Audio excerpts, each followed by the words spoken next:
been sleeping in for 6 weeks. Well, I don't know. You haven't been coming to class. Anyway, no big deal. Nama Shreshtam Manumapi Sachiputram Atraswarupam Rupam Tasigrajam Urupirim Maturim Gostavatam Radhakundam Girivaram Maho Radhika Madhavasam Prapto Yasya Pratita Kripaya Shri Gurum Tam Natosmi Jayam Vishnupad Srila Bhakti Sundar Govinda Deva Swami Maharaj Srila Guru Deva Ki Jai. Good to have you back. It's good to be there. Can you please put the mridanga on a stand? It's not like a prop. Okay. What's happening? I'm just saying it's good to have Jai Guranga back in the class. Yeah, of course. It's very important that everyone attends the program. The program. No, I'm saying it's good to have him back. I'm not saying everyone doesn't Only attend the him. program here. Yeah, it's good to have a bit of colour in the room. Worrying about that important color. The colour. It's all about the colour. We are live. And of course also Sriman Jagannath Prabhu.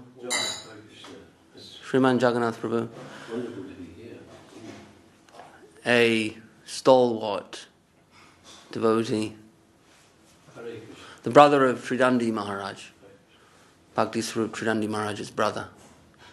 Up from Bournemouth, gracing us with his presence for a couple of days. When did you join? 1978? 10th of January.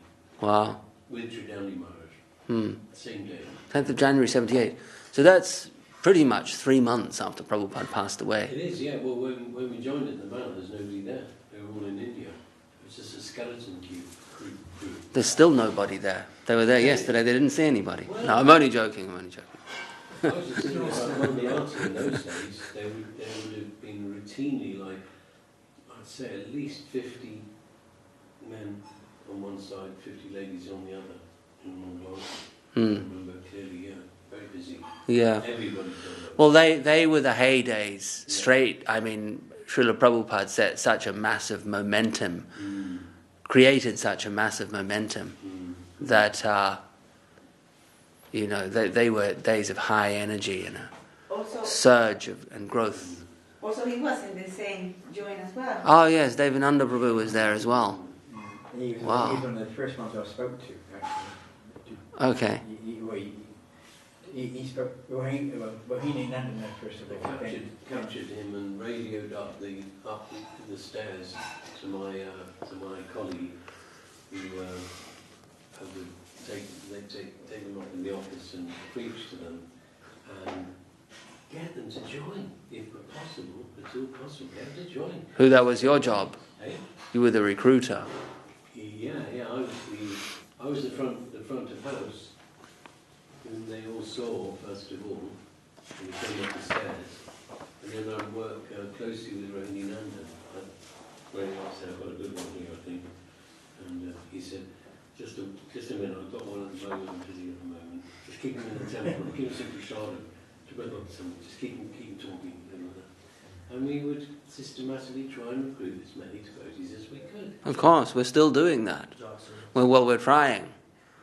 We just need you here more often to, when the story, the old dog comes back into battle, in the time of dire need. Yeah. The retired old soldier comes back out swinging. There's a few people I might be able to bring up from in time. 1978, though, that's the generation immediately prior to Prabhupada's departure. It was when he departed in November 1977, and we visited around December, and then we said, well, we really like this, but we'll just go and clear up all our business and the material work. Yes. And we'll come back in January. And then you came to Srila Sridhar Maharaj in 82, right? Yeah, 82, Yeah, with that wave from Bhaktivedanta Manna. Yeah. And you only went to India once to see Guru Maharaj? No, twice. All right. Let's begin. Jai Jai Shri Chaitanya Jai Nityananda Jai Advaita Chandra Jai Gaura Bhakta Vrinda. So we're reading from Sri Chaitanya Charitamrita, Adi Leela chapter 1. And Kaviraj Goswami has completed his Mangalacharana in the first 14 verses of the chapter. And now he is elaborating upon the first verse, the very first verse of the text, where he lists 6 principles. What are they? Guru, devotees. Guru, devotee, Shastra. No. Oh.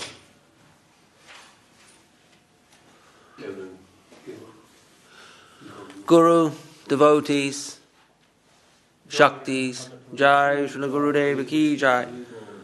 Guru, devotees, Shakti, Avatar, Prakash, Mahaprabhu himself. You say, as it says, Krishna Chaitanya Samyagam, like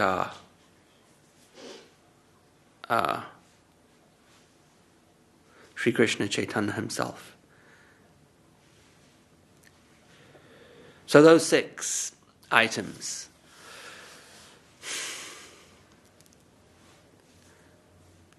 He repeats it, text 34. Vande Gurun Isha Bhaktan Isham Ishavatarakan Tat Prakasham Chatat Shakti Krishna Chaitanya Samyakam. I offer my respectful obeisances unto the spiritual masters, the devotees of the Lord's incarnations, his plenary portions, his energies, and the primeval Lord himself, Sri Krishna Chaitanya. 6 items. So then he begins to elaborate upon each item, the remainder of the chapter. We'll do a short recap. We're at text 37, but we'll resume from text 34, which we just recited. Text 35. Mantra Guru Arayata Shiksha Guru Gana Tanhara Charana Age Kariye Vandana. I first offer my respectful obeisances at the lotus feet of my initiating spiritual master and all my instructing spiritual masters. So you see, starting with the first item on the list. Gurun. Vande Gurun. Vande means I offer my respects or obeisances to. Vande Gurun. First to the Guru. Isha Bhaktan, or devotees. Ishavatarakan. Who's the avatar? The avatar is Advaita Acharya. Tat Prakashams.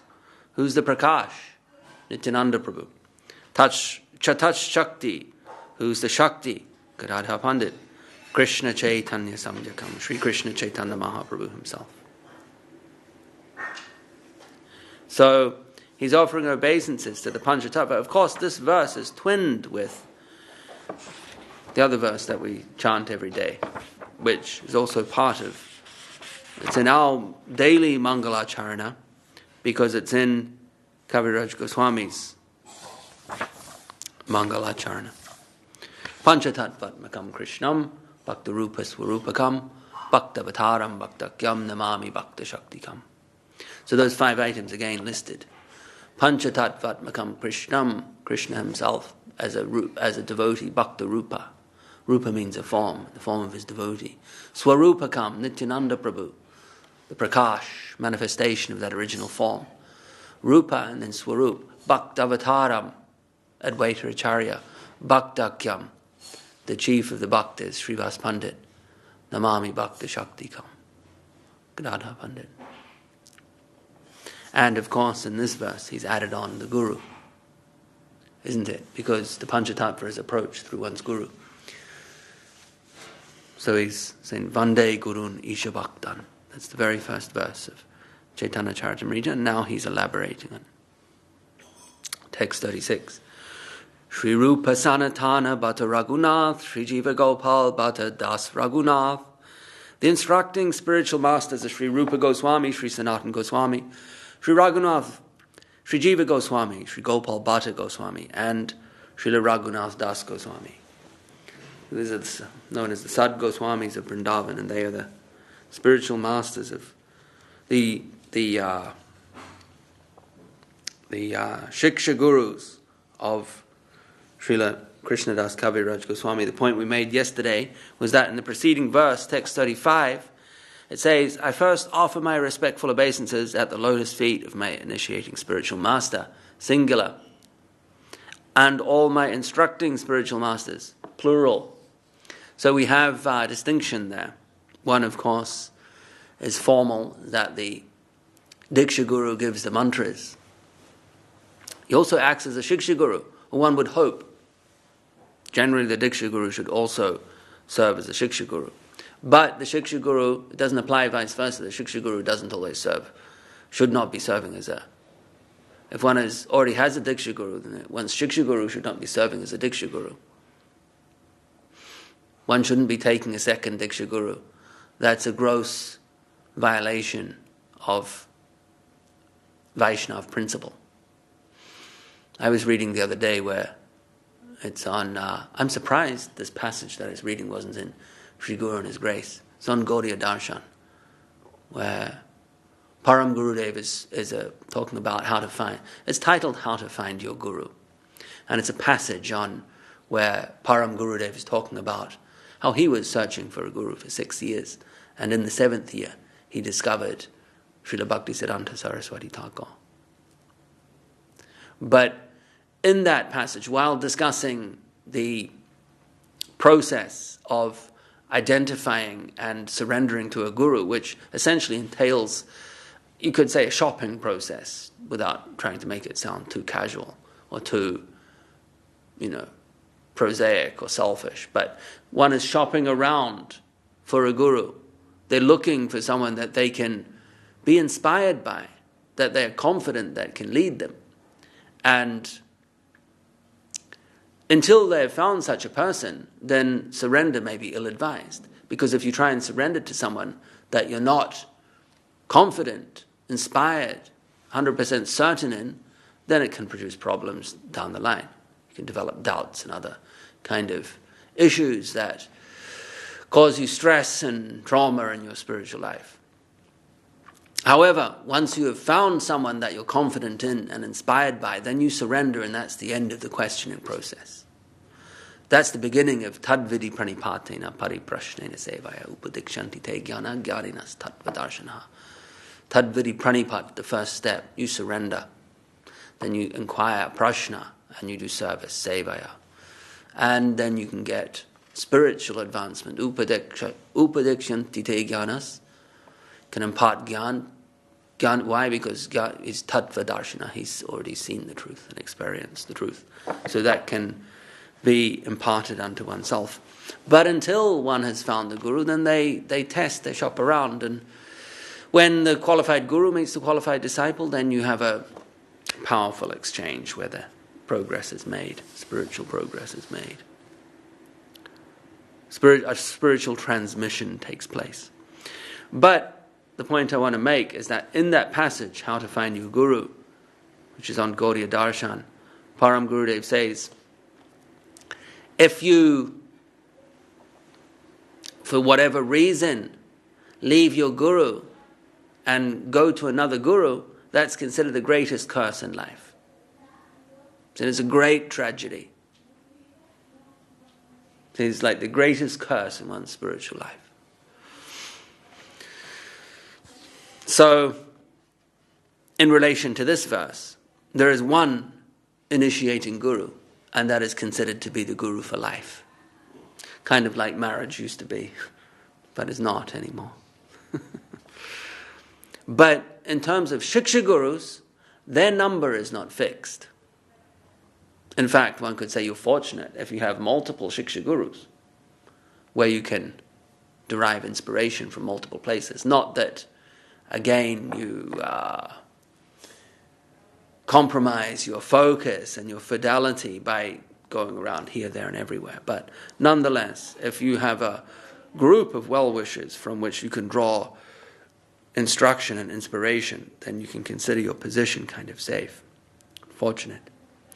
So, who does Kaviraj Goswami identify as his Shiksha Gurus?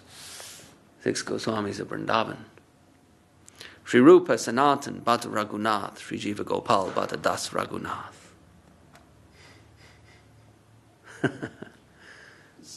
6 Goswamis are my Shiksha Guru. I like that. Yeah, he's that. Now we just got to take care of ourselves. Echai guru shiksha guru ye amara tansavara parapadme koti namaskara. Says, these 6 are my instructing spiritual masters, and therefore I offer millions of respectful obeisances unto their lotus feet.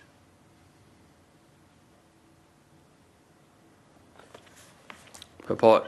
By accepting the 6 Goswamis as his instructing spiritual masters, the author specifically makes it clear that one should not be recognized as a Gaudiya Vaishnava if he is not obedient to them. We made the point yesterday that there are followers, so self-professed followers of Gauranga Mahaprabhu, who are not necessarily in the line of Sri Rupa, which means not in the line of the 6 Goswamis.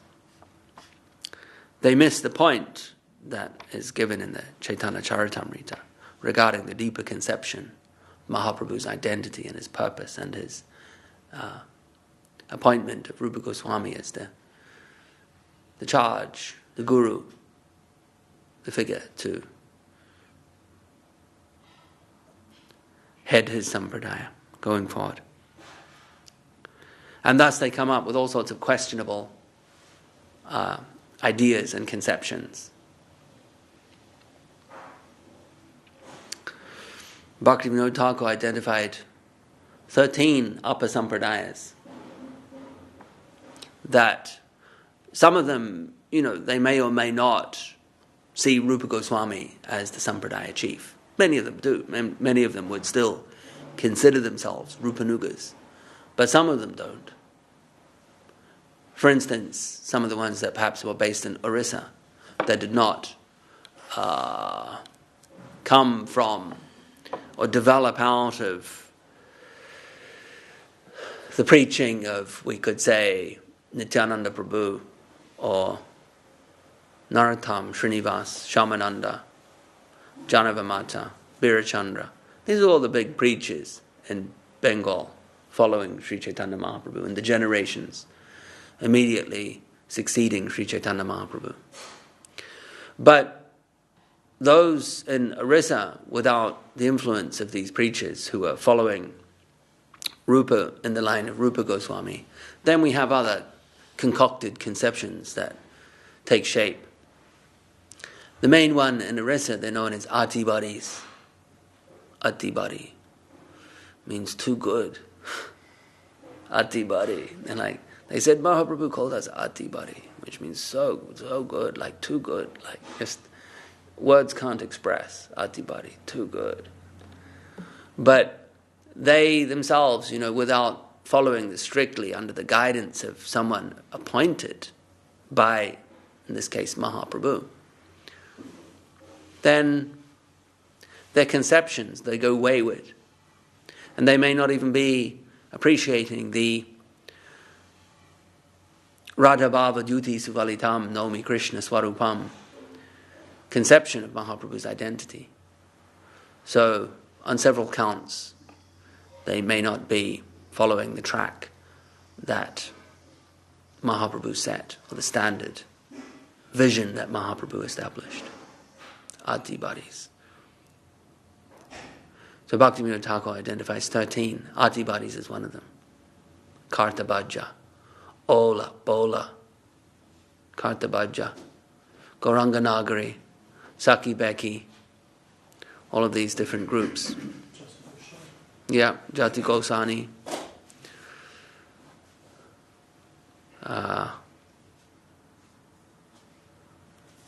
Smarta, 13 in total. So Ati-Badi, one famous Ati-Badi, his name, and you would definitely recognize this name, Jagannatha Devananda, because this story used to be told every Bhaktivinoda Thakur's appearance or disappearance of Bisakishana, or maybe you're more familiar with the pronunciation, Bishakishain. They used to call him Bishakishain. There's different kind of variations of the spelling of the name, but he was this, let's say, mystic yogi that Bhaktivinoda Thakur had to arrest and put into prison, cut off his hair.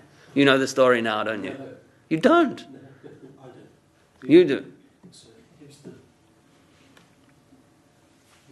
he was the one that was claiming he was Vishnu, right? Well, it's a famous story. It's one of many things he was doing, yeah.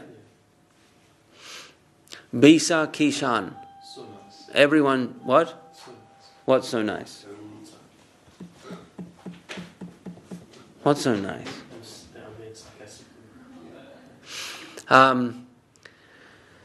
Bisa Kishan. He was an Atibadi. It's a famous story. One of Bhaktivinoda Thakur's Leelas.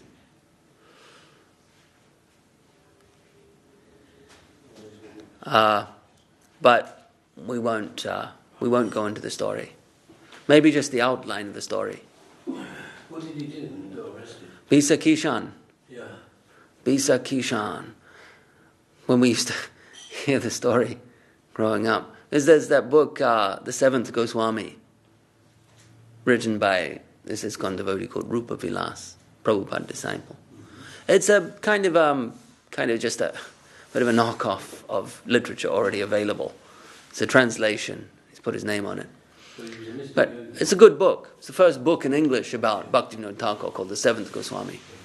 I shouldn't say it's a knockoff. I just, but it's a translation of material already available. Anyway, good book.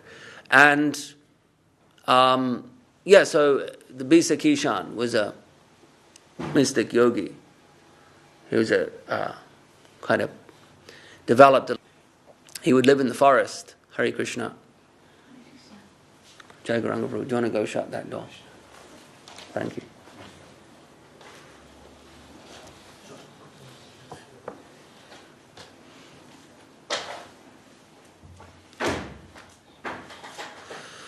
He lived in a rural area of Orissa, outside of Jagannath Puri. And he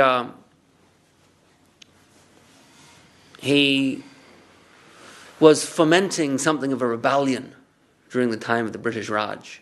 He was announcing, he was kind of he was doing a lot of talking. He was running his mouth saying, on this coming, Ashwin Chaturdasi, I'm going to start a rebellion. I'm going to overthrow the British government.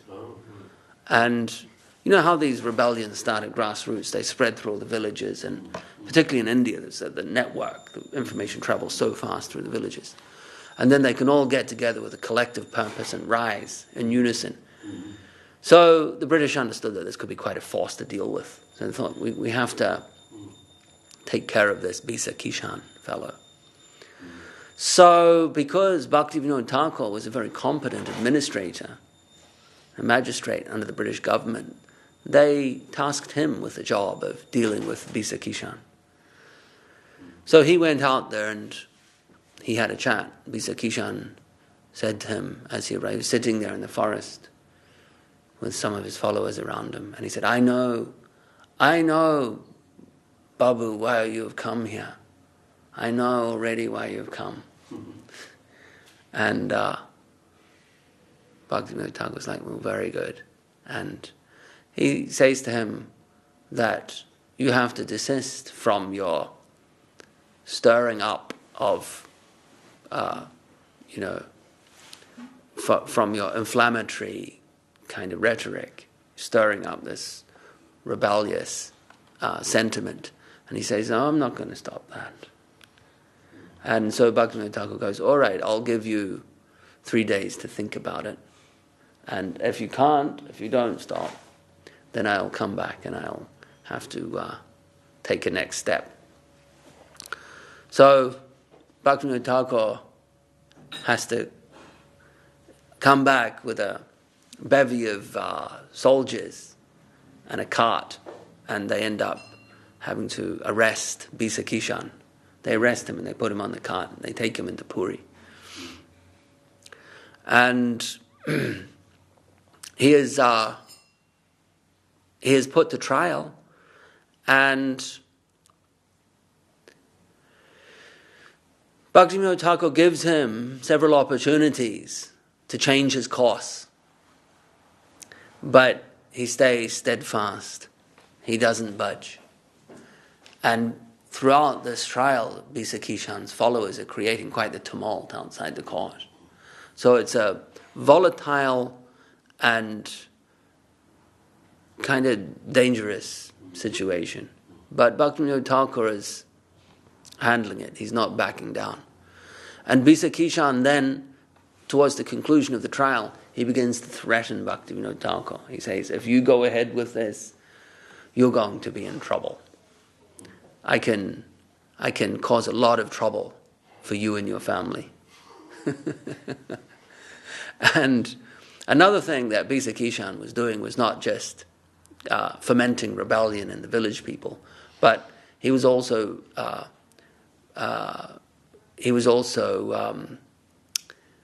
having kind of running his. He was proclaiming himself as a Vishnu type figure, and thus he had license to enjoy the young girls of the villages. So he was doing that was part of his program as well, not just rebellion but a bit of romance too. And so this was causing trouble naturally. You can imagine a poor villager might be obliged to send their daughter to this powerful yogi for fear of some damaging consequence. But then what does that do, The young girls of the villages being violated by this guy. So he was causing trouble on multiple fronts. Anyway, so he's in the courtroom towards the end of the trial and he's threatening Bhaktivinoda Thakur. And then on the last day of the trial, when the sentencing was due, Bhaktivinoda Thakur's whole family suddenly developed violent diarrhea. And he himself, like they were all laid low with like violent diarrhea. And he himself couldn't get out of bed.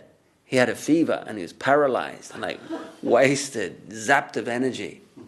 And he's like, this is that rogue yogi casting his powers onto us, cursing us. But nonetheless, he displayed his determination by ordering a palanquin. They lifted him out of bed onto the palanquin, took him to the courtroom in Puri. And as soon as he got through the doors of the courtroom, all his energy returned. And he took his seat in the judge's chair and sentenced Bisa Kishan to 6 months imprisonment. And he told them again at the time that I will personally ensure that you get released in 6 months. This whole episode is just to help you correct your ways. I've given you chances to correct and you haven't. So now I'm forced to imprison you. But still, if you serve your time, you will be released. And if you reform your ways, you can go on and you live your life in freedom. But Bisa Kishan was, no, that's not going to happen. And so he's in the prison cell. And Bhaktivinoda Thakur, you see, Bisa Kishan has these long dreadlocks. And hair serves as a battery. In the yogic tradition, hair serves as a battery for subtle power. And so he had a tremendous amount of subtle power stored in his hair.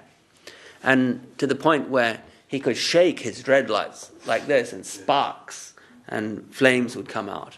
And he put on this display in the courtroom on the final day where he shook his dreadlocks around and sparks and crackling and fire would come out. And everyone was like, oh my God. But nonetheless, Bhaktivinoda Thakur was undaunted, sent him off to prison. And although it doesn't say so directly in the book, it could be understood that the Thakur knew that his powers were being stored in his hair. So he ordered a barber he ordered him to be shaved in the prison, but none of the locals wanted to go near him for fear of his powers. So he had to get an Englishman to go in there and look, shave this guy up. So the guy went in with a pair of clippers and chopped off all his dreadlocks. And Bisa Kishan collapsed on the prison floor and died a few days later because he stopped eating and drinking, so he fasted to death. He fasted to death in the prison cell. So then some of the speculators in Orissa, get this, they said, oh, Bisa Kishan, he's such a powerful yogi. You see, what he did next, after he died, was that he reincarnated as Saraswati Thakur in order to divert the mission of Bhaktivinoda Thakur, not to hijack it and divert it.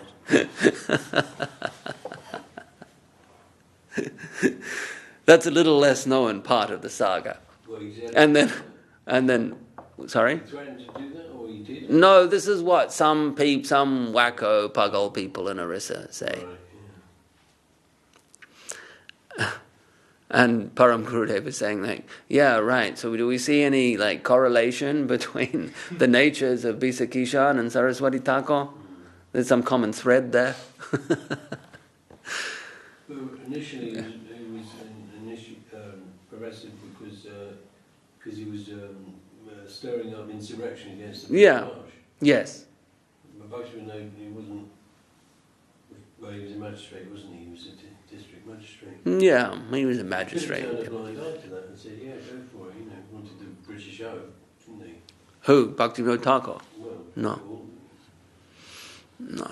exactly to have them. Bhaktivinoda Thakur was not. I mean, the later generations were involved in Gandhi's Yeah, this is before non-cooperation. Yeah, This was before that. before that. I mean, there were still elements there were always elements, naturally, that wanted the occupying forces gone. But Bhaktivinoda Thakur wasn't part of that. He was considered a loyal, trustworthy public servant.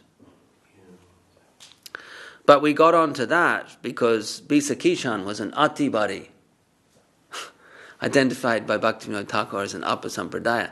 As you can see by his behavior, definitely Apa. Apa means deviant. A deviant Sampradaya. So he started But- fasting to I was know wondering why you told that story. Yeah. Well, it was a bit of a tangent, but he's an example of a very egregious example of what an Apa Sampradaya can do to one. Deviant Sampradaya. Not that all the Atibaris are like that. Actually, it's an interesting mix, the Atibari. It's a karma Mishra Bhakti. They trace their origins to the, they call them the Panchashaka in Orissa. And they wrote the Orissan language Bhagavatam. Very popular in Orissa, actually, the Bhagavatam in Orissan language. Read all around Orissa. It's promoted by, I think, Jagannath Das. There are a few Jagannath Das. And not that they weren't saints, these original people, but their followers, or their conception of Mahaprabhu is not necessarily in the line of Swarup Damodar and Rupa Goswami. And this is the conception that was given at the beginning of the book, isn't it? Anarapita Charim is Rupa Goswami's verse. And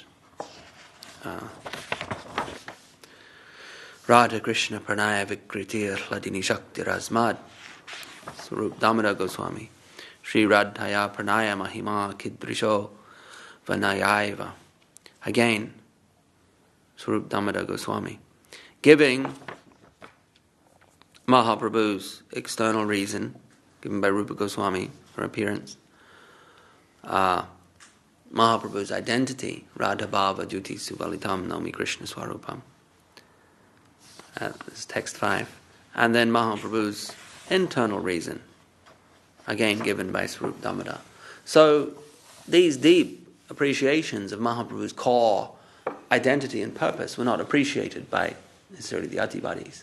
You say they had some appreciation of Mahaprabhu, but it's not in the Rupanuga line. So,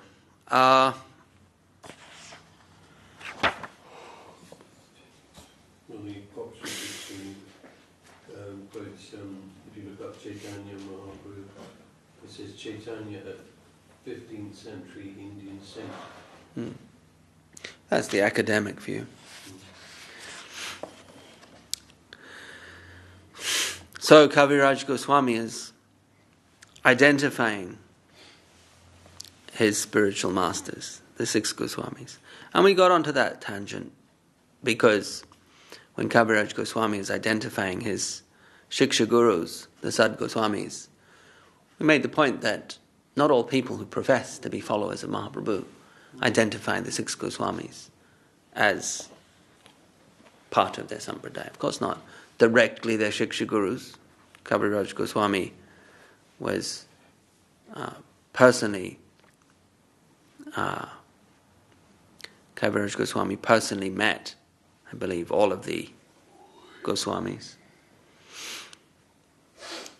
But these people don't even identify the Goswamis as part of the lineage. They're not so prominent, but they're worthy of mention nonetheless. So, who is Krishnadas Kaviraj Goswami's initiating spiritual master?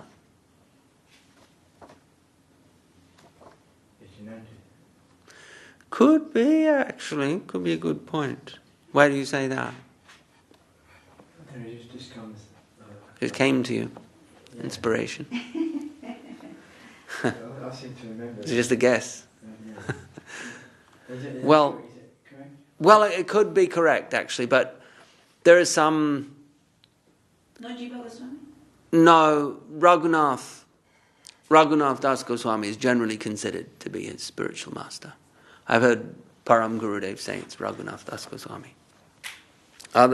Some say that Nityananda Prabhu initiated him into a mantra at his home, which is in a place before he left to Vrindavan. We talked about this pastime a few days ago, where he has the dream, right?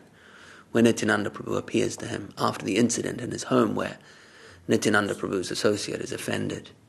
And then that night, Nityananda Prabhu appears to him in a dream, tells him, get up, go to Vrindavan, all your fortune is in Vrindavan, which he does that very morning.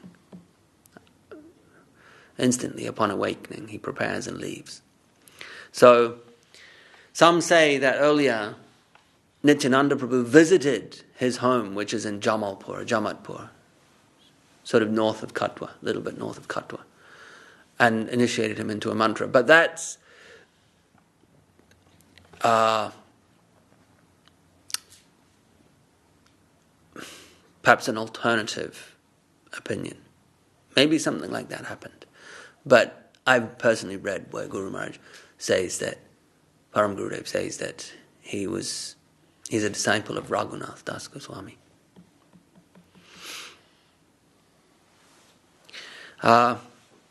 Jamalpur. It's near this little town called Salar. When I went to Bharatpur, which is the Shripat of Gadadhar Pandit Goswami, it's formed by Gadadhar Pandit's younger brother called Baninath. Or maybe it was formed by his nephew, Baninath's son, called Nayananda. But they have the Mayo Krishna. They have Radha Gopinath deities, and they have the Mayo Krishna. The Mayo that was discovered, Mahaprabhu discovered Mayo Krishna when there was some excavation going on around the place of the Tota Gopinath temple. And Mayo Krishna was discovered. Small deity, like 6 inches in one of those ones with it's kind of a relief. It has a back, like an archway type back, and the deity is carved from that. Those types of deities. Was it buried in the ground? I believe that was the history of it. It was buried in the ground, and I think Mahaprabhu himself was digging and found it. And gave it to Gadadhar Pandit. As I'm confused on the detail. I should know exactly. I've read the pastime. But then later given to Gadadhar Pandit's younger brother called Baninath.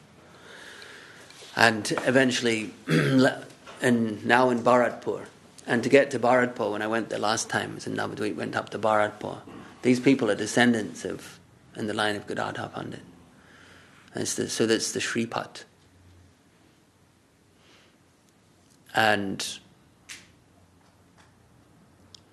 you go through this little town called Salar, and Kaviraj Goswami's place is nearby to Salar, probably just about 5 minutes on an auto or something from Salar. Salar is a grim little place. It's just a junction place. It's a Muslim place, full of Muslims. So on the way back you have to transit through Salar from Bharatpur. So on the way back, I'm in Salar, and it's like 2 hours until the train. So I'm walking around this little place, Salar. And there's people like, hey, you like Pakistan Army? Like, not particularly. All these like Muslims there. And the vibe is a bit dark. It wasn't too bad. I was walking around in dhoti and everything, and I went in some place to have a cup of tea, and I got ripped off, about 20 rupees instead of like 5 or something. And I was super hungry. I hadn't eaten all day, just a bit of fruit. And because when I arrived in Bharatpur at Gadadhar Pandit Goswami's place, it just happened to be the Upanayan ceremony of the boy, the priest's son. He was getting his sacred thread. So it was a big ceremony, and I just happened to arrive. So they didn't really, they sort of like, they were kind of busy with that. It was their special day. It only happens once in a life, the boy gets the sacred thread. On the way back, I was super hungry. I had to wait for 2 hours. I was walking around Salar. And there was nothing, I was just looking for something, sort of some cafe or something to eat something. And there was nothing. I was walking around, looking at these places, like, no, that place doesn't look good. Then I walked into a place that sort of looked all right. All these, like, the shacks, the eatery shacks that you get. We're not talking walk-in restaurants or anything. There's eatery places that you get in India. I walked in, and I said, what do you got? And I said, it's vegetarian. He's like, all-item beef. All-item beef. And I said, what, everything on your menu got beef in it? He's like, all-item beef. He was very proud of himself. And I didn't want to disappoint him by going, you fallen soul.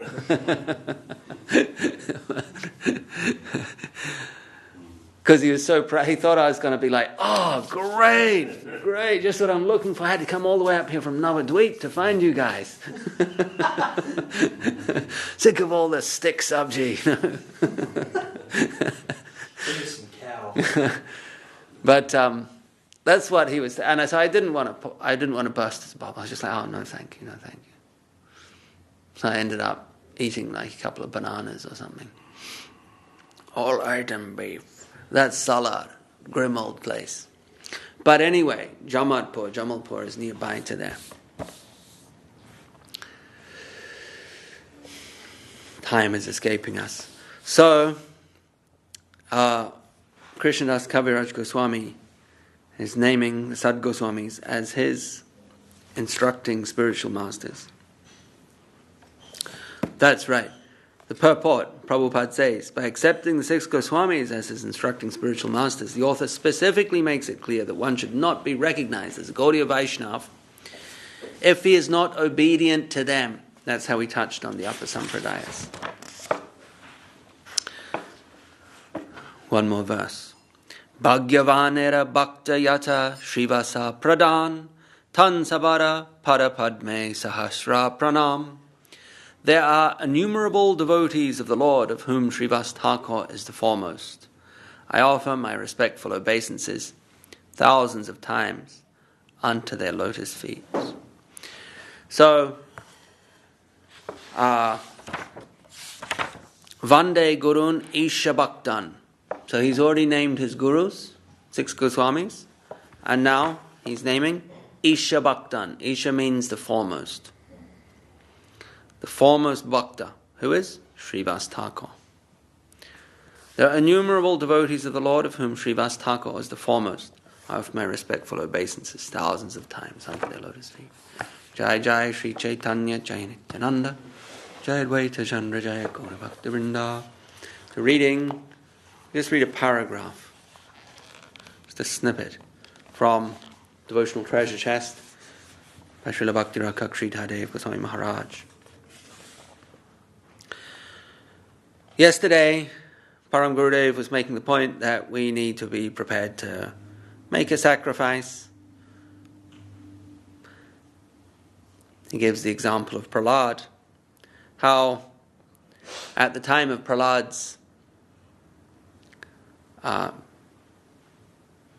statement of surrender to Vishnu, that's when his trouble began.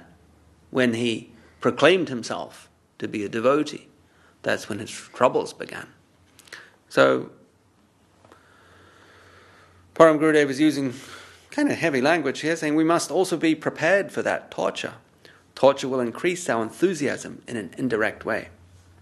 Anything may come, anything may go. Whatever that impetus, that intense tendency to serve Krishna is to be found, wherever it's to be found, there we must go. But it is nowhere, it is unknown and unknowable, and in this way transcendental. For Aurobindo, it was the supramental plane. In fact, he was constructing the figure of Shiva, Mahadev, who belongs to that plane. But instead, we see that he has wrongly constructed the figure of something other than Mahadev. Again, when Srila Bhaktivinoda Thakur said that India is the best place in the world, and within India, Bengal is the best, and then in Bengal, Navadvip Dham is the best, the highest of all, Aurobindo imitated him, saying that India is the best in the world, and Bengal is, of course, the best in India, and the Hooghly district is the best in Bengal. Then I thought, why has he selected Hooghly, eliminating Navadvip? The recollection then came to me that it was the birthplace of Raj Ram Mohan Rai, the founder of the Brahmo Samaj. It was my conclusion that it was only for that reason he had selected Hooghly to be the best. Hooghly is the... Well, Hooghly is the name of the Ganga when it flows in that area. But it's also the name of that kind of district around the environs of that part of the Ganga. In the environs of that part of the Ganga. Kind of North Calcutta, I think. Immediately north of Calcutta. As far as I know. Yeah. Isn't Dum Dum Park near there? Well, Dum Dum Park is in Calcutta. It could be Hooghly district, I don't know. I think it's a formal district. Whether Dum Dum Park is in Hooghly district, I don't know. I have to brush up on my Calcutta geography. Just a quick question, which I wondered about, which is this a narration of Chaitanya Charitamrita, all the way through and start again? Is that something that happens in Gaudiya Math tradition all the time, or was it? Yeah. Did it? Sri Chaitanya Saraswat. Yeah. That's the one we're in. Chaitanya Yeah, sometimes in the evenings. They do Chaitanya Charitamrita in the morning, Chaitanya Bhagavat in the evening. Oh, okay, I see. Yeah. Chaitanya Bhagavat, although it was written first, it is considered something of a secondary literature about Mahaprabhu. And no, it has various sections. It has they're called in the Chaitanya Bhagavat, they're called Antya, Madhya, and Sesha Khandas. So it's the same thing. It's just a slightly different nomenclature. No, the focus, if you want to look at the biographical, in terms of the biographical elements, it covers more Mahaprabhu's early life before sannyas, the first half of his life. Is it smaller? Shorter? I don't know how many verses it is. Maybe it's a little shorter, yeah. This is 11,000, isn't it? Yeah. So it covers more Mahaprabhu's first 24 years, not so much the last 24 years, because Vrindavan Das Thakur didn't have access to, he wasn't privy to the notes, the Kadacha of Swarup Damodar and Raghunath Das Goswami. So he wrote what he knew from other sources, such as the diary of Murari Gupta, the Kadacha of Murari Gupta, which again covers Mahaprabhu's life up to sannyas. So it covers that in detail, but not so much the second portion of Mahaprabhu's life, which is covered in more detail in Chaitanya Charitamrita. That's the main biographical difference. But there's also a difference in terms of content, in terms of philosophical content, that Tattva and Siddhanta is covered more comprehensively, is established in Chaitanya Charitamrita, where it's not so much established in Chaitanya Bhagavat. Param Gurudev calls Chaitanya Bhagavat more of an emotional literature. He uses that exact word, emotional. Whereas Chaitanya Charitamrita establishes quite firmly the Siddhanta. So it is considered the preeminent literature on the life and the teachings of Sri Chaitanya Mahaprabhu. Bhaktisiddhanta Saraswati Thakur said that if there is a Mahapralaya, or a Pralaya where the floodwaters, cosmic floodwaters rise, and all of the levels of all the lokas, 14 planes of existence, 7 up. All the 7 upper planetary systems. At the time of Pralaya, the lower 5 get flooded. Up to something like Tapaloka or something. Swa, Bhurbhuva, Swa, Mahajana. Yeah, so up to like Tapaloka. So the upper 2 are spared. At the time of the Mahapralaya, all of them are submerged. But at the end of the day of Lord Brahma, there's a Pralaya, at the onset of Brahma's night. Floodwaters rise up to the level below the one below Brahma. So up to Jana Loka. So Saraswati Thakur is saying, as those floodwaters rise, I don't want anything. I would just have a Chaitanya Charitamrita and clutch it to my chest, and I'll be swimming around in the waters. That's all I need to take with me. Chittaranjan Das may be as good as Raj Ram Mohan Rai and Rabindranath Tagore.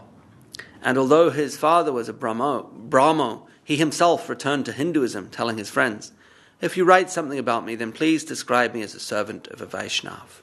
That was his temperament. He was a good and sincere man, but not a Vaishnav of the pure type. Only the ordinary type who had respect for the Vaishnavs. Bipin Pala, who was a revolutionary extremist and the first in violence, could not accommodate the Gandhi movement, but he was closely connected with Chittaranjan Das. Bipin Pala was in fact engaged as the editor of the magazine published by Chittaranjan Das called Narayan Patrika. When, as a college student, we read Narayan Patrika, we found Bipin Pala's explanation of Bhagavad Gita, etc., and a lecture he gave in the condolence meeting at University Hall, Calcutta. In that lecture, he mentioned that Sri Krishna Samhita, written by Srila Bhaktivinoda Thakur, had taken his faith back to Vaishnavism, even though he had been a pure Brahmo type when he first read the book. We appreciate that he has acknowledged Srila Bhaktivinoda Thakur's writing to such an extent. His conception was very scientific, as well as deep, simple, and fervent. It was accurate and modernized as well. We find many excellent qualities in the writings of Srila Bhaktivinoda Thakur. The high type of realized conception Bhaktivinoda Thakur has given us should not be conceived as having been acquired by him in his present life, although it may seem to come from the ordinary events of his life. Rather, we should assume that this is the natural growth of the Jnana Shunya Bhakta. It is because of fashion that Srila Bhaktivinoda Thakur had some other tendency in his married life and all these other things. They should not stand in the way of the fact that he was an eternal associate servitor of the Lord. If it were otherwise, such intensity, such depth of feeling cannot come abruptly. Very good point. Many devotees in ISKCON would be served well to read that passage, because there is some unfortunate conceptions circulating regarding Bhaktivinoda Thakur and his position that, he's not Nitya Siddha, maybe he's more Sadhana Siddha, because of this exact point made by Guru Maharaj about his earlier family life, which didn't seem to be so connected spiritually to Gauranga Mahaprabhu. Yeah, 13 children. Guru, sorry? No joke, we had 13 children. Yeah, something like that, 13 or 14. Yeah. A lot. Must be a big legacy of them, generations down. Yeah. Any further comments or questions, or shall we wrap it up?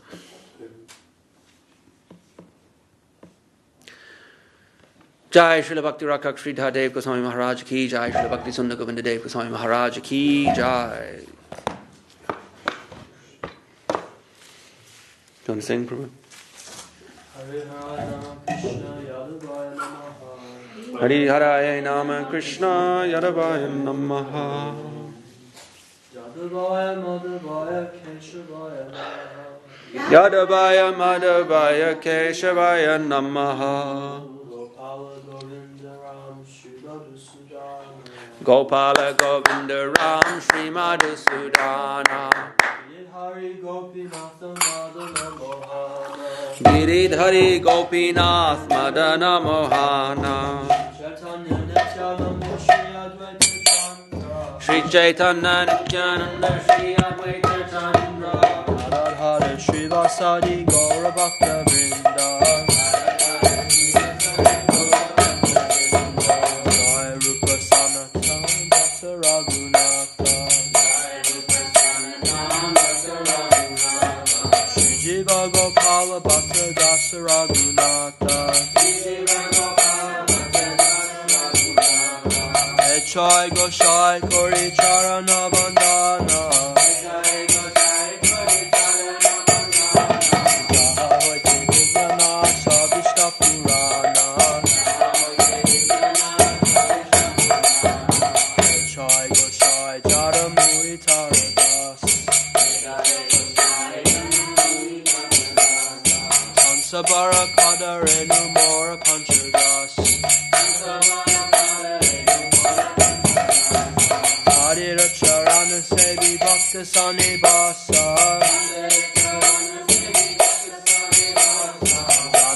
Janame More Abhilasa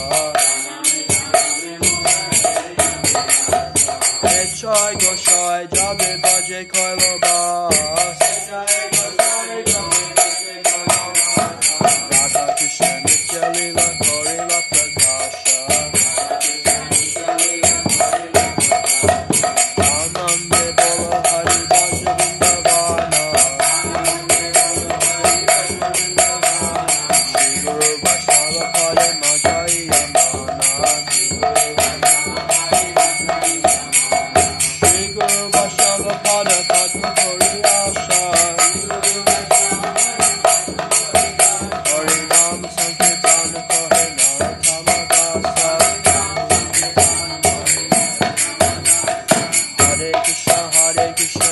Krishna Hare Hare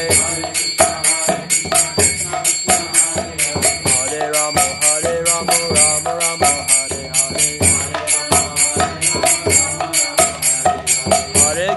Hare Krishna Krishna Krishna Hare Hare Hare Rama Rama Rama Hare Hare Hari Bo Hari Bo Hari Bo Hari Bo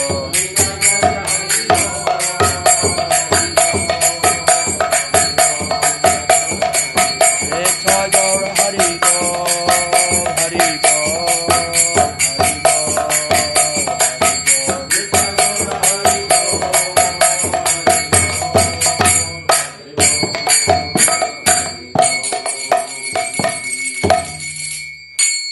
Jai Sri Bhakti Krishna Guru Gauranga Sundar Radha Vital ki Jai Jai Vishnu Pad Sri Bhakti Sundar Govinda Dev Goswami Maharaj ki Jai Jai Vishnu Pad Sri Bhakti Rakha Sridhar Dev Goswami Maharaj ki Jai Bhagavan Sri Bhakti Siddhanta Saraswati Thakur Prabhupada ki Jai Shri Rupanuga Guru Varga ki Jai Namacharya Sri Haridas Thakur ki Jai Sri A.C. Bhakti Vedanta Swami Maharaj Prabhupada ki Jai Samaveda Vaishnav Mandala ki Jai, Samaveda Bhakta Vrinda ki Jai, Sri Chaitanya Saraswat Mat ki Jai, Sri Chaitanya Saraswat Mat, West London chapter ki jai, Shri Harinam Sankirtan ki jai, Nitai Go, Premanandi Hari Hari Go. Devananda Prabhu ki jai, Gaura Bhaktivinoda ki jai. Go Premanandi.